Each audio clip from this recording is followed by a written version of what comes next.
Hi, and welcome today to Celebrity Customer Experience Riffs with me, Jill Raff, where we riff on anything and everything related to customer experience or employee experience, because I do believe that employee experience will lead to customer experience, whether good or bad.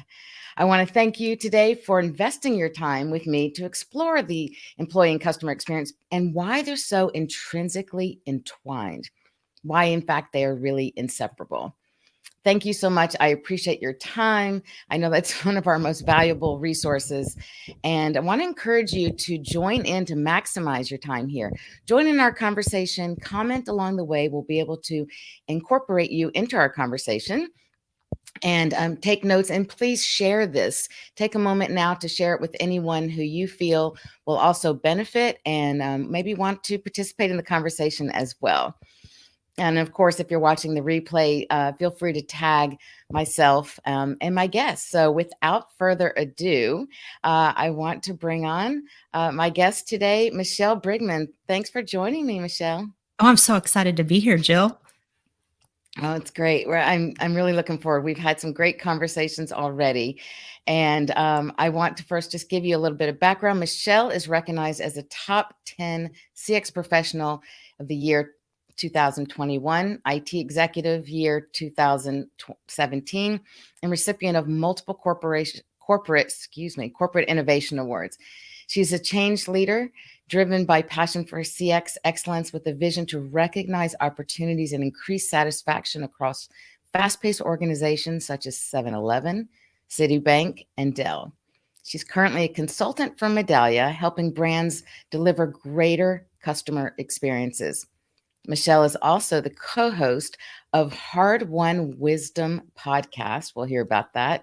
EVP of Operations for Women's Leadership Network, and the founder of Brave Balanced Women, empowering executive women to find harmony while living their best lives. Now, who doesn't want some of that, right? So that's exactly why I got started, right? Yeah, I mean, I think women especially really just have the natural need for that balance, but we're always juggling many plates. So looking forward to hearing about that. Before we dive into some of the meat and of what we're going to talk about today with resiliency in CX, Michelle, I know you have a very interesting and powerful statement about what influenced you and your defining moment that brought you into the journey of CX. And I would love for you to share that with everyone. Absolutely. So, you don't know what you don't know. And then later you look back on these moments in life and you're like, I think that was kind of a big deal. That was a big deal. And I think one of mine was, I'm from Texas and I grew up in a very small town. And I loved going to our pharmacy because it was a locally owned pharmacist with a husband and his wife, and they ran everything. And it had such an impact on me that I decided that I wanted to go to school and become a pharmacist. Now, my first year in the pre-pharmacy program was awful. So the thing about me is I am not precise at all. I like process, but I am not precise. So had I been, trying to figure out how to figure out dosage and drugs, oh no, we would have more people in cemeteries. Like it would be awful. Like I would be awful at that. And I tried to sit back and go, what the heck was I thinking? Like, why did I ever think this would be something that would be a fit for me? And I realized that what it was my pharmacist, Dr. Barry, because every time I walked in there, he would come out from behind the counter, he and his wife, Michelle, how are you doing? How's the football team? I was, whatever activity I was involved in, he knew about it. And he would just take a minute and visit. And I felt so special when I went in there. And I just thought, I think I want to make people feel that way. So hence the reason I start in school as a pharmacist. Had he been owned the grocery store, I'm sure I would have wanted to be a grocer. Like, I think it had absolutely nothing to do with the work, but I really connected with him. And I think that's what's interesting for me about people who are in customer experience, the people not that have the job title, but the people who are born to be advocates for customers or employees, it is something inside of you that you need to serve, and you're very much driven by how you're making other people feel. Do they feel better walking away than they did coming towards me? 100%. Oh my gosh. And I think that is the question. We can start off right there with that golden nugget, right? Write that down. That's the question you want to always be asking, no matter what you're doing, no matter what you're selling, product, service. How are we impacting the people who come to do business with us? Are they walking away better, more educated, uh, problem resolved, whatever it is? Are they walking away better than when they first came to Mm, us? That is yeah. really great advice. And I saw that carry through even in kind of my next role was just again young. I'm working retail in a cosmetics department. And what I learned there was the people that stopped by, whether it was a man looking to buy a fragrance for himself or his, his wife or girlfriend, or if it was a woman looking to get the next best shade of lipstick, I had a really great repeat client base. And it wasn't because they didn't need that lipstick. But what I realized is when they came to my counter, my job was to help them feel beautiful. And oftentimes, maybe they had a bad day at work. Maybe they had an argument with their significant other.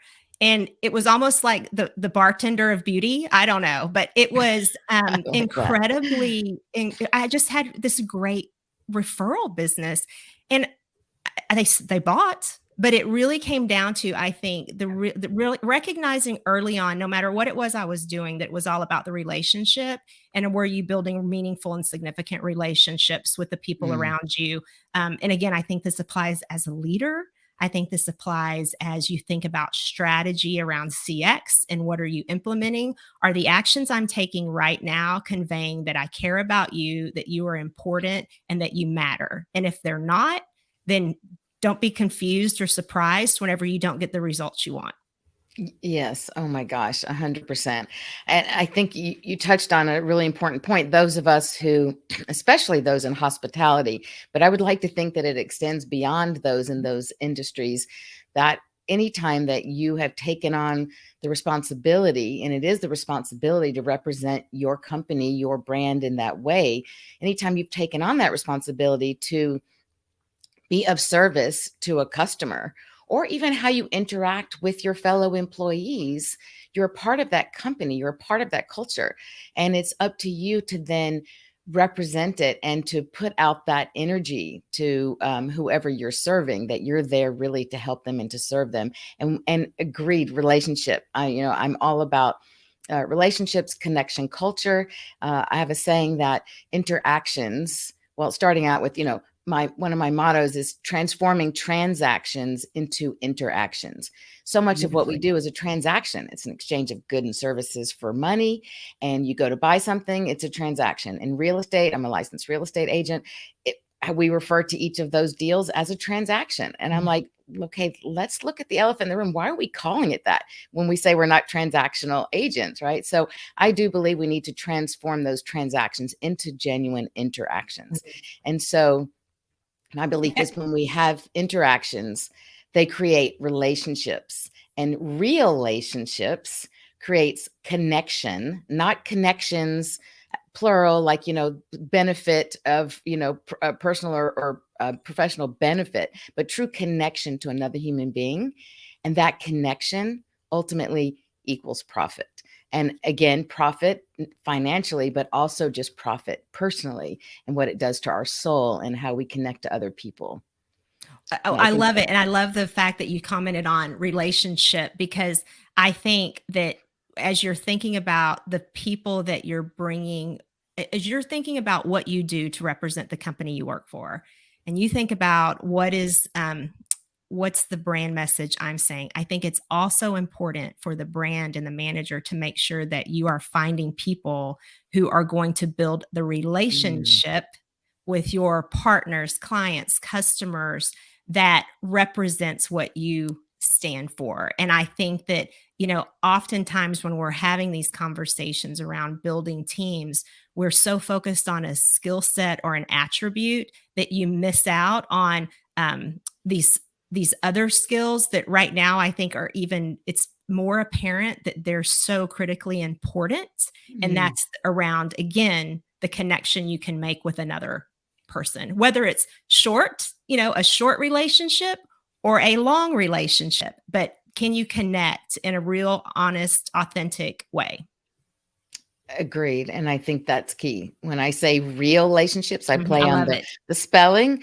It's because it needs to be exactly what you just said, Mhm. authentic, genuine, honest, one with integrity. People feel that. It's even a subconscious thing that we pick up, I think. So that is so important. And, yes, I think today especially, and tell me what you think, Michelle, with our problems with staffing right now and the pandemic, everyone's just what I call warm body hiring. Like they're Mhm. using this whole system of warm body hiring, and it might, excuse me, might fill a seat in the meantime that you need, but ultimately you're taking a huge risk by putting someone in a position that could negatively impact everyone else. And it's a real short term strategy. And ultimately, if you want a cohesive team, if you want long term longevity and retention with your company, you need to have people who are fully in alignment. Are you seeing this happening a lot now with what's going on with the I see pandemic? exactly the same thing you mentioned where Mhm. companies are struggling to keep them. People are leaving because they don't feel valued. I also think that as you're looking at, or something that has worked, right, is as you're looking at what you're doing to understand who that person is. The person is looking for what is it that I value so I can make sure that I seek that out when I'm looking for the company I want to work for. But also think as the manager in the company, you've got to make sure you're continuously creating that environment where people thrive, right? So it is my responsibility to understand what makes me happy and to create that every day. But the company has to meet me somewhere. And just your question made me think of a story or an experience that I had that I think could apply. One of the companies that I had started working for right in the beginning, whenever I went in, just immediately, I was warned the morale is awful. The morale with Mm. this team is awful. And I mean, when you walk into a room and the team culture is caustic, it takes about 5 seconds and you feel it, the energy that's given off. But whenever I would sit down and talk with these people, they were amazing. Like they were ambitious, they were great people with great skills. And it was funny because I was like, What happened? Like what's behind this and how do we fix it?" And as we were sitting there talking and I was listening to them talk about, basically there was a bit of a victim mindset. We're not included, nobody Mm. listens to what we say. And so I went through an exercise with them where I really sat down and said, as a group, what do you want to be known for? What do you stand for? What do you as a team want to be known for? And you can apply this at an individual level as well. And they came up with this big list. They were very clear, like they weren't Mm. confused. They knew what they wanted to be known for. And then we sat down and talked about the behaviors every single day and put it in a box. Exactly. Does this ladder up to what you want to be known for? Yes or no? And if no, why not? Or could you tweak it to be something different? And one of those, like just as a simple example, was, we have all of this great data about customer experience and nobody's using it. Yeah. And okay, well, what are you sharing it? Well, we send the report. That's not sharing it. No. Are you understanding what's important to them and then understanding the data you have and how your client, your stakeholder could find value? How can you help them? Well, no. So it was funny because after about three of these tactics, they just all kind of laughed and said, "Yeah, yeah, we're not we're not doing enough." Like it became, they looked at the mirror and they went, "There's so much more we can do." And it was pretty awesome because everybody rolled up their sleeves and did the work, and they started changing things. And it was funny to watch that particular team because they came from a place of just so negative and Mhm. unhealthy too. They became the envy of the organization, and people then started stopping by going, there's always something cool and exciting going on in here. What Mhm. Everybody was happy. And it was just a simple exercise of really understanding, what do you value, and then what are you doing to help bring that. So yes, the company has to help enable and activate that, but the individual and the team has to come together and understand what it is they want. And I think that the little things like that, I think, can address, back to the original question around people leaving because they don't feel valued. I think there's a lot we can do better in order Mhm. to let people know, keep them there, which is good for everybody. It's good for the people, it's good for the company, it's good for your customers. Yeah, I always wonder, is it a matter of the companies just being, so busy putting out fires, doing their day-to-day, doing what they've always done, which is a big problem. If, you can't today do what you did before and Mhm. succeed. That's just a known thing, No. especially related to people. But is it that, or is it a lack of awareness? Because obviously you have to first be aware, or is that they're also checking those boxes and saying, well, we did a survey and we gathered the information, but then they don't use it. And interestingly, it's a conversation I'm having right now with another company about a partnership because they gather the data, Mhm. they get the feedback to understand how the company's being perceived, who's engaging with it, who's attracted to it, who do they want to reach. And then they gather all this data and then they give it to the company and then they're left, okay, now what? And so then our goal is that then I come in and say, okay, let's take this data and now let's implement some of Right. these changes. Let's focus on how do we target to get where you want to be using the data that we know already and finding out internally. And if you don't speak to, it's amazing.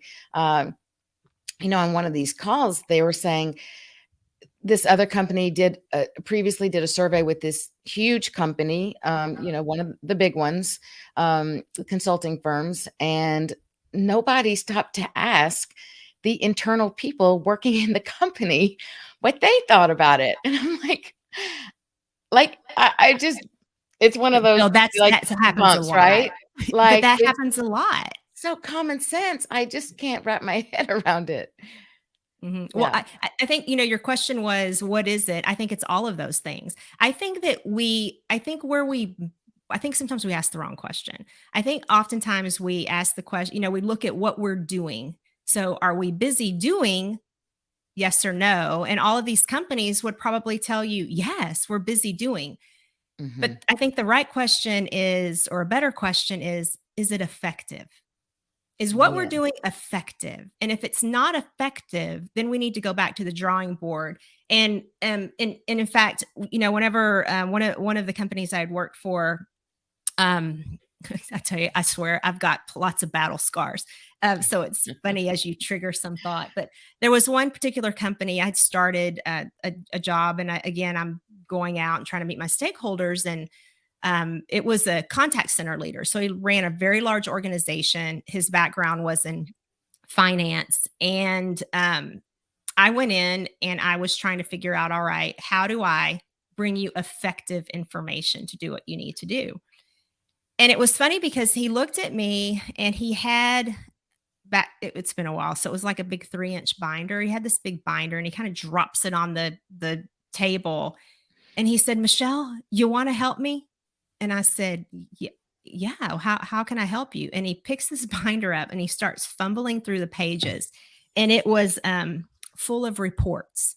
Now he ran a large contact center. It's full of reports. He goes, CX report. I don't know what is it on page 84, and he's flipping around to it, and he goes, Michelle, see this? I have lots of reports.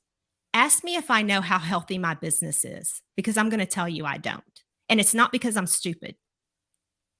If you can help me figure out how healthy my business is, then I want to hear what you have to say. Until then, you're giving me one more thing to stick in this binder that I really can't Mm. use. And that moment changed everything in terms of how I was. how I was interacting and how I was bringing forward information and Mm, insights to my stakeholder. Because before, I'm thinking, well, you should care about CX, customer loyalty. I was using all those words. It wasn't that mhm. he didn't care, he didn't know how to use it. So, yes, I think it's all of these things. And it's about being effective and understanding how do you need to change the way you are engaging and presenting information in a way that makes it effective, because they want to do what's right. They Mm. just don't know how, and they don't have it's too much work to try to figure out how to do it because they've got 1,000 other things going on. Yeah, they're overwhelmed. That is Yes. really, really great. I love it. That is gold right there. It's not, drop a lot of the lingo and get to the heart of what matters to them, and that is the health of their Mhm. company, the profitability of their company, and showing them how do you bounce back from that. So actually, that's a great segue um, about resiliency. Not only in the light of the pandemic, but I do believe that resiliency is always going to be the key quality and attribute to being successful in any undertaking, personal or professional for that matter, and why we call this resiliency of CX. So, Michelle, in your mind, tell us why you feel resiliency is so important and what the benefits are. Well, so I think, well, back to the pandemic, right? Let's just use that because it was such an example that it It's hit everyone at continues the actually. same time, Yeah. right? But everything is unpredictable, and we operate in a way that we sort of get stuck in our own ideas, whether it's a strategy, a roadmap, a presentation, a message. We get stuck in terms of getting to the finish line, keeping everything as is, that when Mhm. you get that unexpected question in your presentation, when you lose resources on your project strategy roadmap and you now suddenly don't have the funds to do it, you have a pandemic, somebody quits. These things are happening, and it's a natural part of the process that is out of your control. You cannot avoid it. And if you aren't thinking about how can I be nimble and shift, how can I be, I'll use the word agile, Agile. how can Mhm. I adjust and be resilient so I don't completely fall apart in those moments, but I may not have all the answers. It's not that you have to have everything planned out, but it's about how quickly can you stop, take a breath, bring in, assess the situation, surround the people, be with the people around you to mobilize everyone to say, look, this has happened. Instead of scurrying around worrying about it or panicking, it's time to roll up our sleeves. And if we've built that muscle memory that allows us to understand how to adjust and think Mhm. and problem solve and collaborate and challenge one another, then we're going to be so much more prepared to make it through quickly. And if you think about the pandemic and you think about just the companies you work for, you either did it well or you didn't. And you either were able to do it quickly or you weren't, right? And that's a good just sort of indication of how healthy around and how resilient is your company right now.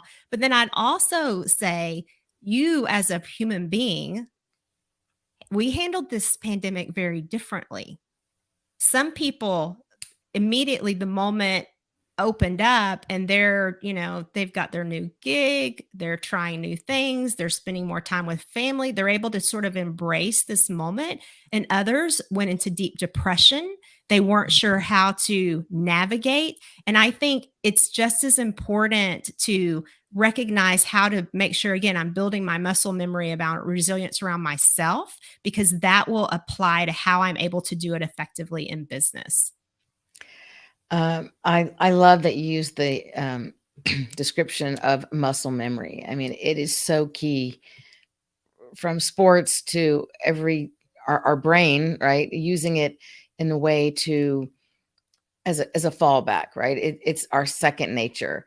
And to your point of before the pandemic, either we were doing it right or we weren't. We either established the right set of um, guidelines, alignment within our people, systems so that it's repeated all the time. So it becomes second nature. One of the things, that's a part of the work that I do is creating these types of systems within each organization. So it's their unique system, but that they make sure that they are developing that culture through their values being repeated action items every day. So the behaviors support that. And when it's repeated over and over and over, you do create that muscle memory. So if your company did that before, fantastic. You're probably bouncing back and are more resilient than ever, and more quickly and efficiently moving into the next segment, and the way the world is working and is not going back, right? Going forward, really focusing on their people and on people's experiences, employee and customer. It will finally not just be one of those soft skills. I Mhm. hate the word I hate in it. terms soft. There's nothing soft about Mm-mm. people or those skills that are people related. I call them essential skills because they Love it. truly are essential to have a successful business. And so I want to encourage everyone, if you've already built that into your business, then use that as a fallback. Let that be your muscle memory and then tweak it to go forward. But and if you haven't, now is the time to stop and get support. I'm not saying it has to be me or someone else, but get external support who can come in and see your business, your challenges, what's working, what's not, with fresh eyes and ears, and be able to help you figure out, how do you create something so that you can start building that muscle memory now going forward, with the values that you want. Um, and clearly, it's affecting productivity and engagement and Yes. results of all kinds. So how do you see it also, Michelle, is a way for, you touched on how it helps to evolve yourself personally, but also maybe more specifically, with your team, with some particular strategy with your programs? Absolutely. Well, I think first of all, your actions are going to affect how your team handles a situation. And that again doesn't mean you have to have all these answers. You can be honest and seek advice from your team, but how they see you handling crisis Mhm. is really important. So I know things that just during the pandemic specifically was sitting down and you know having the team come together and really just support one another based on how they were feeling and talking about it. Now, you've got to have a good culture to where folks trust opening up, right, in a situation like that. But we started doing and this was I was at 7-Eleven at the time the pandemic hit. And one of the things the team started doing is we started meeting on Fridays and we were putting together vision boards. We were putting together setting personal goals that we were having like a meeting, and it was optional. It was happening every Friday. You either showed up or you didn't. If you wanted to bring a friend, you could too.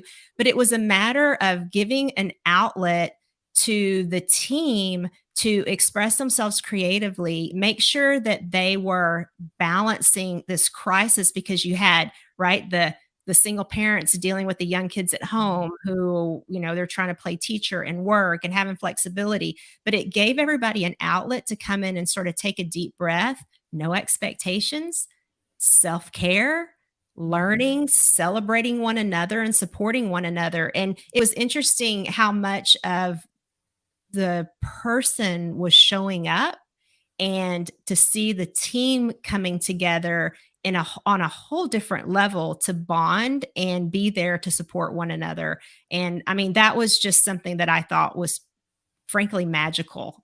It was Mm. magical to witness. And it wasn't something that like I'm not leading these activities. It was the team leading them. Everybody sort of said next week, hey, I want to do this. We got into really deep within DEI. And I got to tell you, one of the team members, she was an analyst on the team, super quiet.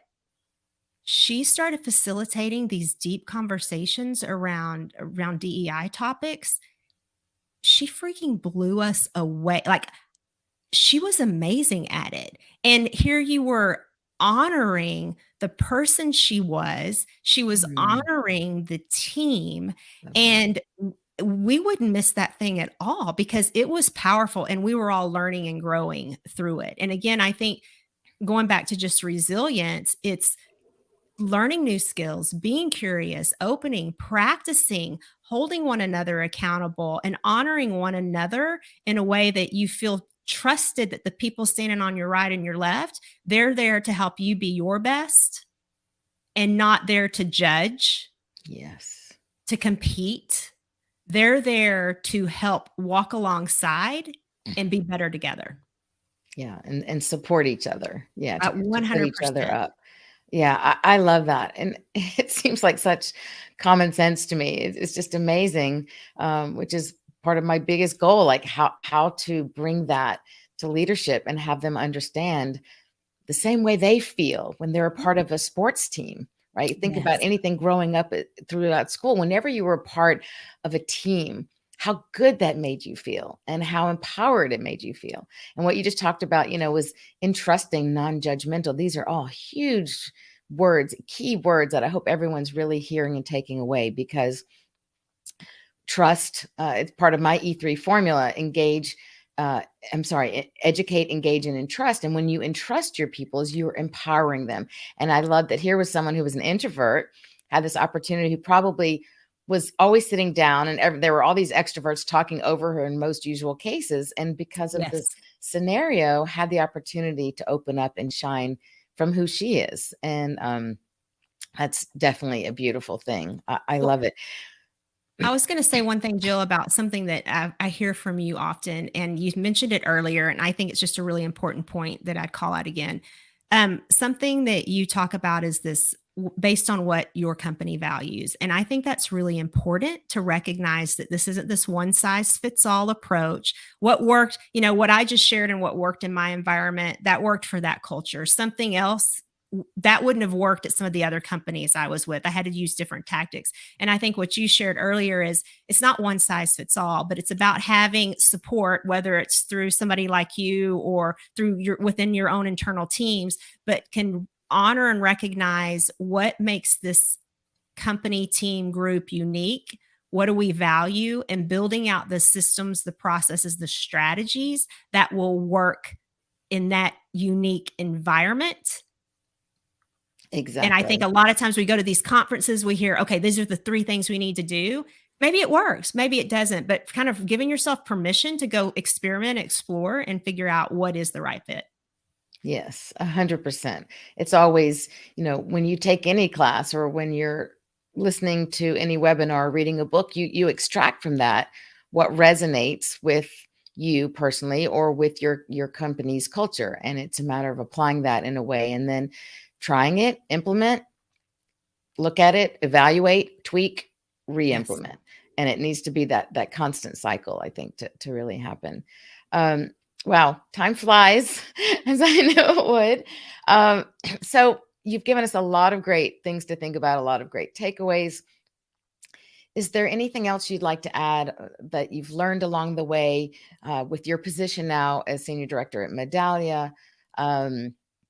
Your involvement in your other organizations. You do so much. You're quite an impressive woman with so many points of value, and along your journey as you continue to grow with this podcast that you're on. I want to give you a moment also to talk about that. But is there anything else specifically that you might want to share that's practical, a strategy or something that people could implement right away to try to get some quick results?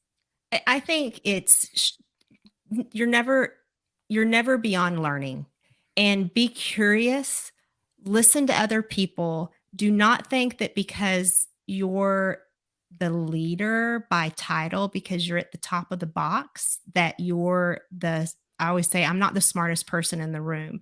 And I love whenever I can surround myself with people that I trust, that are smart, that are teaching me something every day. I know what I'm good at. I know what I'm not. I know what I don't know yet, and I'm willing to go learn and figure it out. And I think that that would be sort of overall the nugget I would give in terms of just a good life skill that has taken me to places I never would have imagined. And which would lead me into just the other question you asked about some of this other stuff I'm doing. I think it's kind of funny. I was very burnout. I was dealing with true burnout, and I had to go do a lot of just self-reflection and figure out what was important to me. And through that, I ended up getting a health coach certification, not because I wanted to become a health coach, but because I needed to hold myself accountable to what I wanted my life to look like. And I needed the process to force me to apply all these things I do every day on my job, but when I walk in my door, I don't apply it in my own life. So I needed a system that would allow me to do that. And as I was going through it, and that's what helped me found Brave Balanced Women. And as I was going through that though, and talking about it, I realized that there were a whole lot of other people feeling the same way I felt. And so that led me on a journey, which I'm still on and is amazing. But I also reconnected with 20 years ago, I had an upset customer that I helped on the phone that turned into someone that is now my co-host on a podcast. So you never know that customer you're dealing with. You never know where these things lead. But turned out we launched a podcast together earlier this year called Hard Won Wisdom, and we're bringing forward these trailblazing women who are, these are the people who were the firsts, and they are telling their real story. And it isn't telling it in a way to say, helping the people who are in the trenches right now to learn and grow and become their best. And they are beautiful, raw, emotional stories. And I would love people to tune in and listen, because I don't care if you're a man or a woman, there are so many beautiful nuggets. And I am just taking all of this in, because I don't know where it's all going. All I know is I'm in a really good place. And I also can say that even with all the things I'm doing now, I do not feel overwhelmed. And so that's the other takeaway, is the difference of when you start bringing more of the things that you love into your life, you let go of the things that just you don't. And by doing that, I now have more time than ever, even though if you listen to what I was involved in, you would think I have less. Absolutely not. Absolutely not. So bring in more of what makes you happy, let go of the things that don't. Oh my gosh. I absolutely love that. And everyone needs to hear that, right?